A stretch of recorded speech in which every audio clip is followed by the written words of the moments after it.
So, today ire-reset ko itong mga sakis ko na nakita ko doon sa taas since hindi na sila maganda. Ito, super, super dry na. Meron ng parasite siguro 'pag yung mga ganito, yung nagda-dry. O kaya naman wala ng nutrient yung soil o kaya hindi na sila kumakapit. Anyway, aalisin ko yung mga dry leaves, yung mga, old roots, and then kukuha ako ng mga leaves for propagation.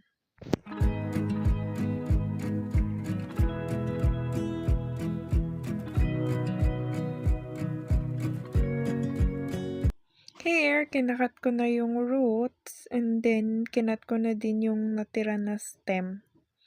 Chine-check ko lang naman kung nag-rot. And ito, nahihirapan akong alisin yung mga leaves. Pero may technique pala. Back and forth, back and forth. Parang ganyan. Anyway, lumiit actually yan. Konting-konti lang naiwan. Pero buhay pa. Yung mga leaf propa niya, yun ang hindi buhay. Pero yung ulo na yan, yung maliit na yan, buhay na buhay yan ngayon. Kala nyo ba? May roots na din. Anyway, yan is si Black Palace Rose. Ito naman is sino na ba ito? Parang hindi naman to si Dondo. Pero ito din matagal ko na tong rinipat tapos hindi ko na siya niriripat, hindi na din siya nadidiligan. Kaya yan, nagkaroon siya ng mga aphids.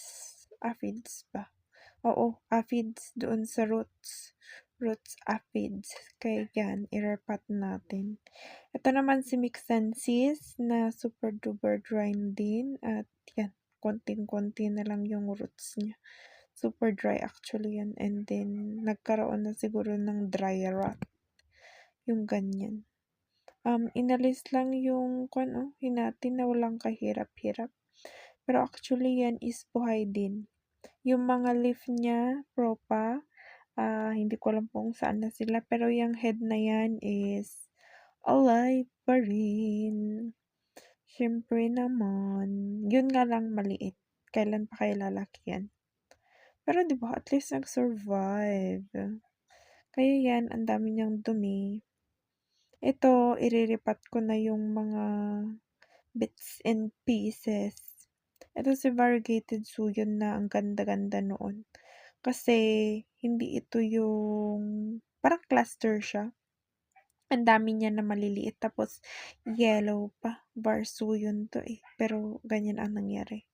Ito naman yung si agave ko na filifera na variegated.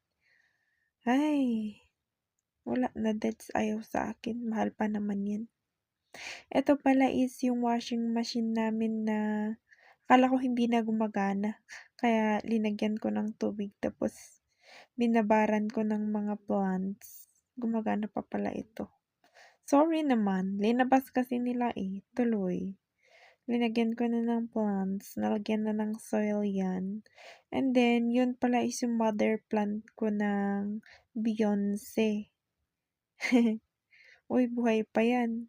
Tsaka nagbibigay ng pups. Kaya may kinuha ko actually ng mga pups. Ito yun. Mga Beyonce yan. Kahit na maliliit, kahit mukhang pangit ngayon, hopefully lumaki. Ito si Gandoris na nag-dry. Tapos mga cactus ko na deads.